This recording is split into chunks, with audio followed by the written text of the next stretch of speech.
তো আমি আইন মানি আন্দোলন কৰি আছো আমি আইন উলংঘা কৰিবলৈ হলে অসম কিন্তু অশান্ত হৈ যাব আমি তিনসুকিয়াকে আন্দোলন তাৰ পিছে ডিব্ৰুগড় তার পিছে সারা আসাম মে আন্দোলন হয় আজি বেলেগ কোনোবা এটা জনগোষ্ঠীয়ে 250 টকা পইচা পৰিয়াল চলাব পাৰিব সৰকাৰেৰ কোনোবা কৰ্মচাৰীয়ে 250 টকা দিনত পইচা লৈ চাকৰি কৰিব যাব পাৰিব তো আমাক কিয় বাধ্য কৰি থকা হৈছে ইয়া কোনো আদিত্য খাকলারিকার দম নাই চলে ইয়া নমস্কার और सभा के जोहार माने आसाम के इतिहास के सबसे जबरदस्त आंदोलन लगे 8 अक्टूबर तिनसुकिया आज डिब्रुगढ़ एसटी के आंदोलन 30 साल से साय बागान के लोग यहाँ के आदिवासी लोग 30 साल से एसटी के आंदोलन चलिए है कौन सरकार गुरुत्व नहीं दिल या पॉलिटिक्स के बात भी नहीं है कांग्रेस भी कोनो नहीं कर लो और आज बीजेपी भी कोनो नहीं करे ये आंदोलन हमारे जनजाति के जो आंदोलन ये आंदोलन हमारे अधिकार लगे न्याय प्राप्य लगे या कोनो आदित्य खाकलारिकार दम नहीं चले आदित्य खाकलारिकार डिक्टेशन में ये आंदोलन नहीं चले और कोनो आदित्य खाकलारिकार एनओसी भी नहीं लगे शाह जनजाति आदिवासी असम के सबसे लार्जेस्ट पॉपुलेशन सबसे लार्जेस्ट कम्युनिटी এখন आदित्य खाकलारी बोली है जो हमारे पॉपुलेशन का बेसी है तो एसटी दीते न लगे और हमारे डिमांड जो हमारे पॉपुलेशन बेसी तो हमारे समस्या भी बेसी तो फर्स्ट एसटी हमारे के दीते लगे फर्स्ट एसटी शाह जनगोष्ठी आदिवासी के दीते लगे ये सरकार के हमारे डिमांड लगे बीजेपी सरकार के जितना भी इंटेलिजेंस है यह हिसाब करते यदि पारा जाए पारा हिसाब कर दीते लगे किमान मानुष है तिनसुकिया के आंदोलन तार पीछे डिब्रुगढ़ तार पीछे सारा आसाम में आंदोलन है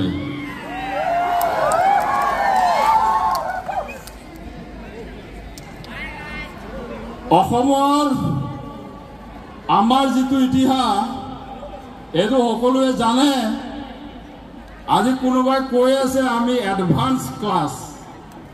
एडभांस क्लासक बोले एसटी দিব নালাগে 250 টকা মজুরি পোৱা জাতিটো এডভান্স ক্লাস আৰু আইএএস এসিএস ভৰ্তি থকা জাতিটো ব্যাকওয়াৰ্ড ক্লাস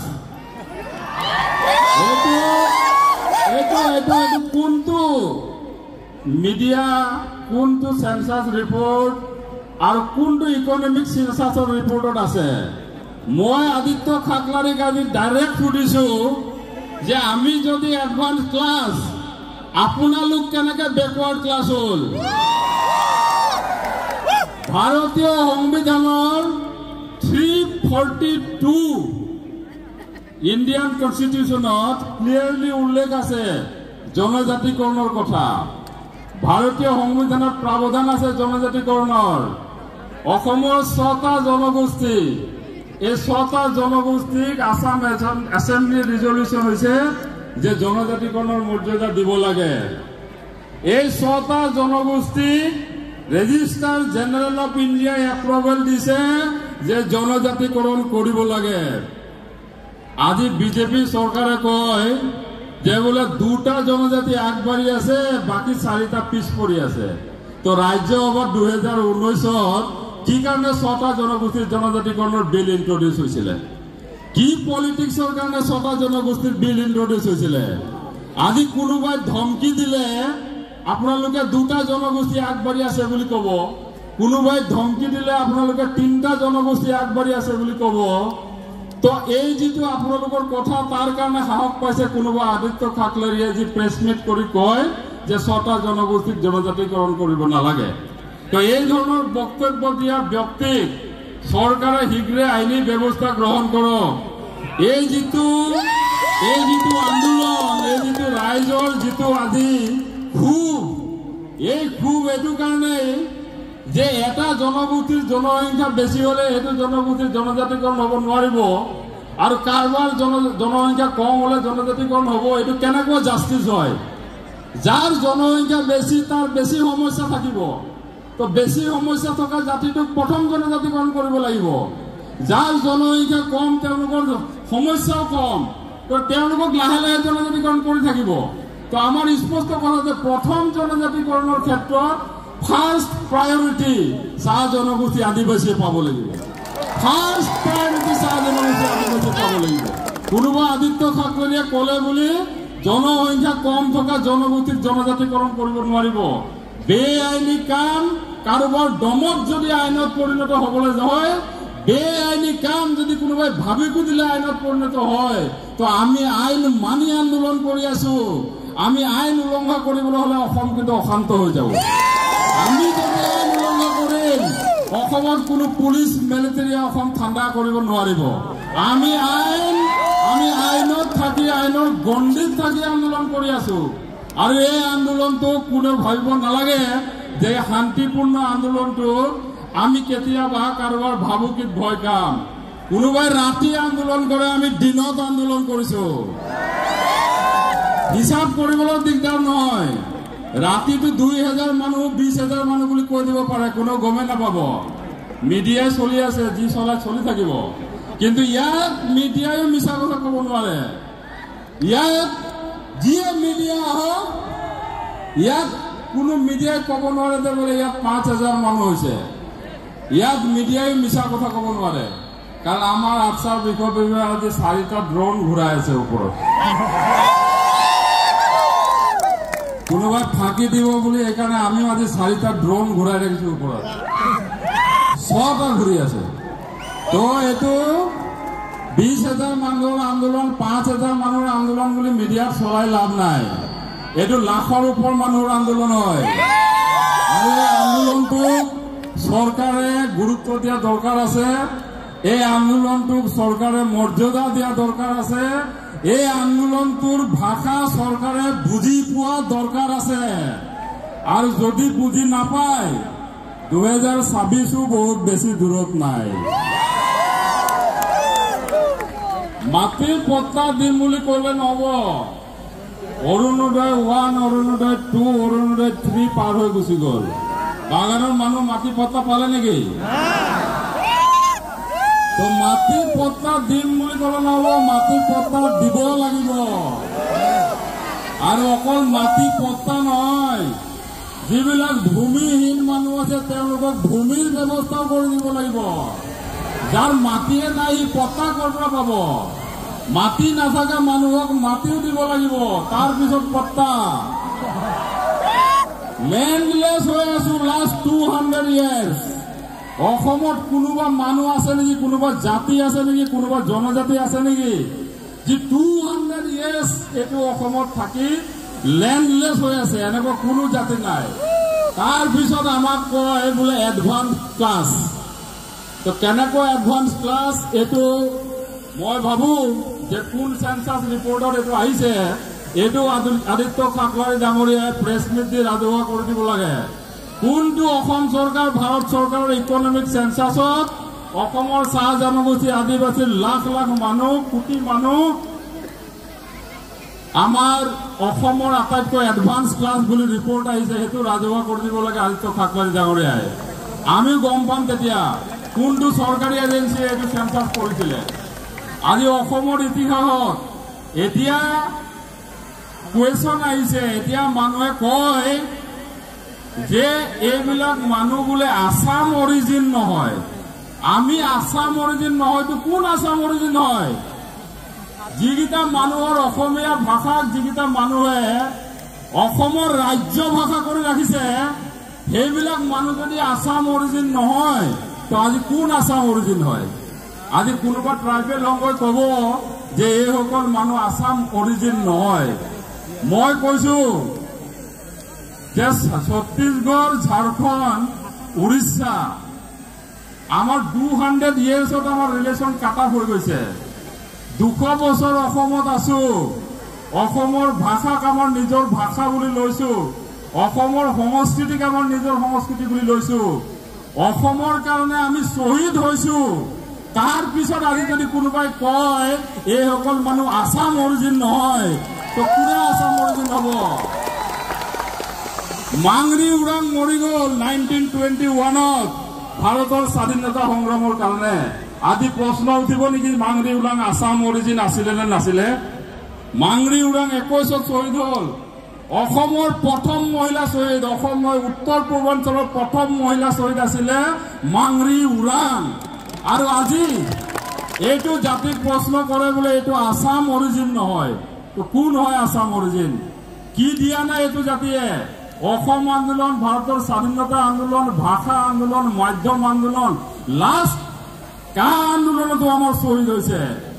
ইয়াৰ পিছত যিটো জাতিয়ে অসমক নিজৰ মাটি, নিজৰ জাতি, নিজৰ দেশ বুলি ভাবি এইখন অসমৰ প্ৰতিটো বিপদত, প্ৰতিটো সংকটত থিয় হৈছে, সেইটো জাতিক আজি কোনোবাই প্ৰশ্ন কৰিব এই জাতিটো আসাম অৰিজিন নহয়, তো কোন আসাম অৰিজিন তেতিয়াহ'লে?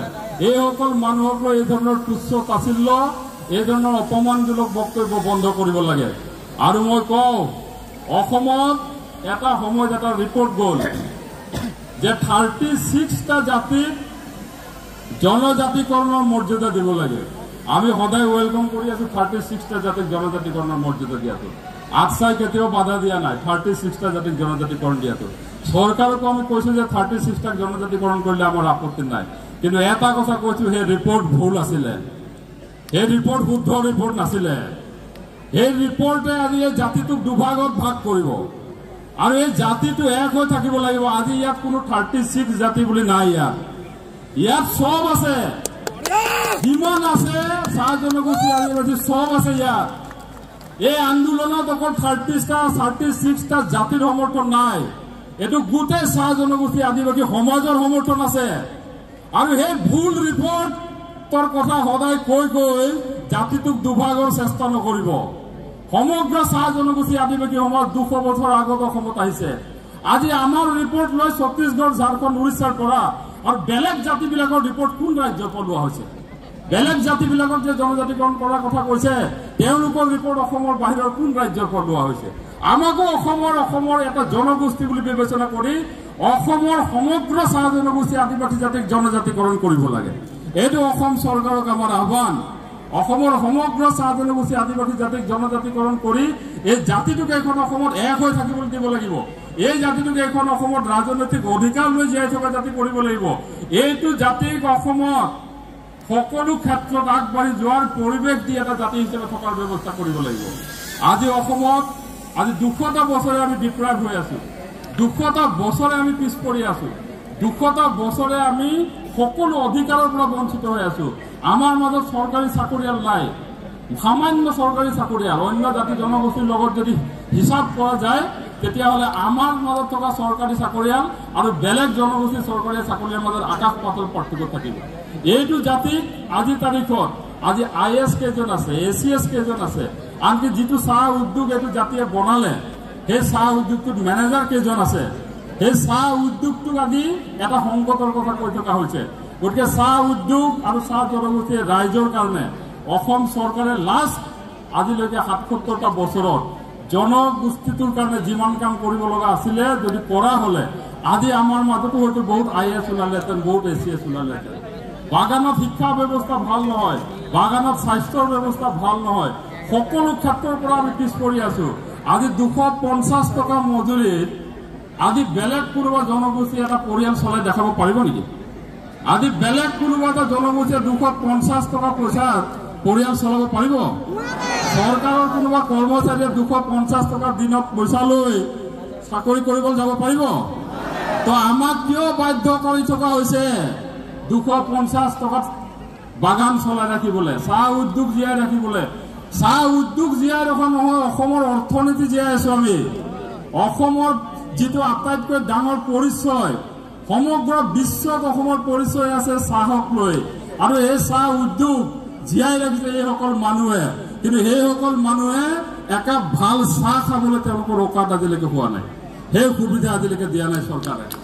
একাপ চাহ আজি এই চাহ শ্ৰমিক যিসকল চাহ শ্ৰমিকে অসমৰ চাহক সমগ্ৰ বিশ্বত চিনাকি কৰি দিলে। আজি বিশ্বৰ যিকোনো দেশত যাওক চাহ বুলি ক'লে অসমৰ কথা ক'ব, কিন্তু সেই চাহ শ্ৰমিকক একাপ ভাল চাহ খাবলৈ অকমান ভাল চাহপাত নিদিয়ে বাগানৰ মেনেজমেণ্টে। এইটো অৱস্থাত ৰাখি থোৱা হৈছে। আমাক চৰকাৰক বাৰে বাৰে কৈ থকাৰ পিছতো বাগানৰ মালিকে তেওঁলোকৰ মনোপলিত, তেওঁলোকৰ নিজৰ দাদাগিৰিত তেওঁলোকে বাগান চলাই আছে। আজি তাৰিখত চাহ বাগানৰ মাটি আজি চাহ বাগানৰ মানুহৰ বাহিৰত থকা ব্যৱসায়ীয়ে সেই মাটিৰ পট্টা ওলাই ল'ব পাৰে, কিন্তু চাহ বাগানৰ যিসকল শ্ৰমিক তেওঁলোকে 200 বছৰ থকাৰ পিছতো আমি কিন্তু মাটিৰ পাত্তা উলিয়াবলৈ গ'লে আমাক কি কয়, চেল ডিড লাগে, আমাক কয় NOC লাগে বাগানৰ মালিকৰ। কিন্তু এনেকুৱা বহুত হাজাৰ হাজাৰ বিঘা মাটি বাগানৰ মাটি আজি বেপাৰী দালালে চাৰ্কুল অফিচাৰৰ লগত মিলি, প্ৰশাসনৰ লগত মিলি নিজৰ নামত নাম জাৰি কৰি লৈছে নাই? কিমান দালালে মাটি বাগানৰ মাটি নিজৰ নামত নাম জাৰি কৰি 5 ষ্টাৰ হোটেল 3 ষ্টাৰ হোটেল বনাই দিলে, কিমান শ্বপিং মল বনি গ'ল, কিমান হোটেল ধাবা বনি গ'ল। কিন্তু আমাৰ মানুহে বাগানৰ মানুহে আজি 1 ইঞ্চি মাটি বিচাৰিলে তাত লাগিব বাগানৰ মালিকৰ NOC। কিন্তু কোনোবা বাহিৰা মানুহে ধাবা খুলিবলৈ, হোটেল খুলিবলৈ, নাৰ্ছিং হোম খুলিবলৈ কোনো NOC দৰকাৰ নাই। আমাৰ মানুহক NOC লাগে, কিন্তু ইয়াত নাৰ্ছিং হোম খুলি থকা ডিব্ৰুগড়ৰ যিকেইটা ডাঙৰ ডাঙৰ বেপাৰী আছে সিহঁতক NOC নালাগে। এইটো কেনেকুৱা নিয়ম? আজি ইয়াত ডিব্ৰুগড়ৰ বাগানৰ মাটি দখল কৰি ইয়াত বিজেপিৰ অফিচ বনি যাব পাৰে, কিন্তু বিজেপিৰ অফিচ এইটো চৰকাৰে বাগানৰ মাটি দখল কৰি বিজেপিৰ অফিচ বনাই লৈছে, কিন্তু বাগানৰ মানুহটোক পট্টা দিবলৈ সিহঁতৰ দুনিয়াৰ নিয়ম দেখায়। তো এইটো কি কথা হয়? আৰে ভাই, যদি বাগানৰ মাটিত আপোনালোকে নিজে অফিচ বনাব পাৰে, তো সেই বাগানত থকা চাহ শ্ৰমিকজনক মাটিৰ পট্টা দিব নোৱাৰা কি আইন থাকিব পাৰে?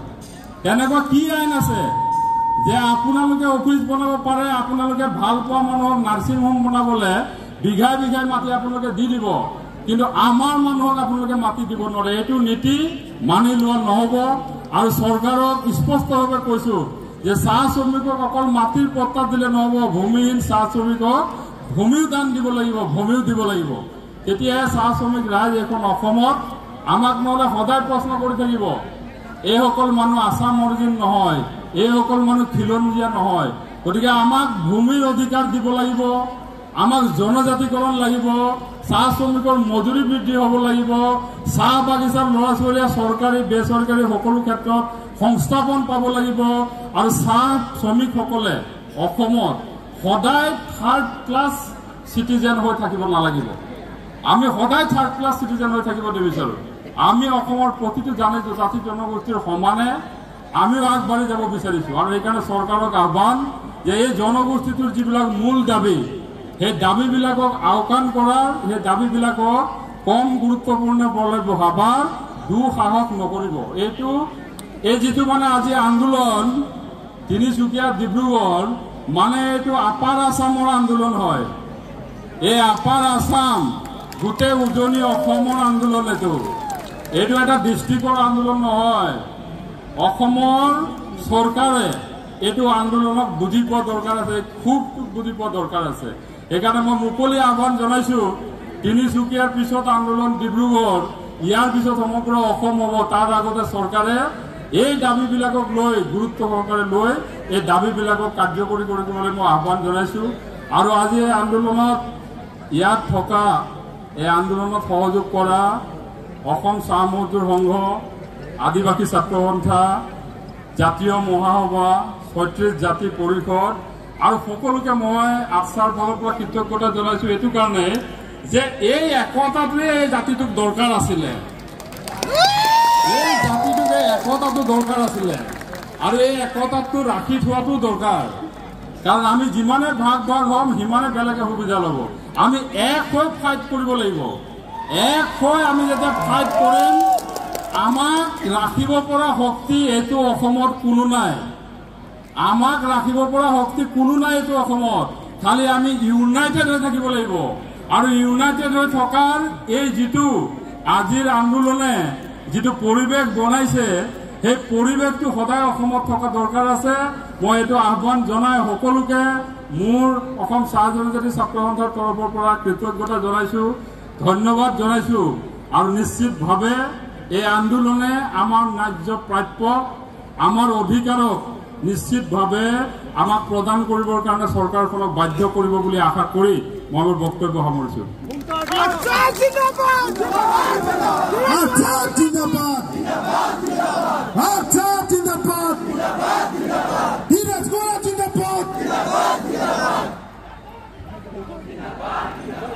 हिराद दा के हमने बहुत बहुत धन्यवाद ज्ञापन करो थे। ऊपर बात गिला निश्चय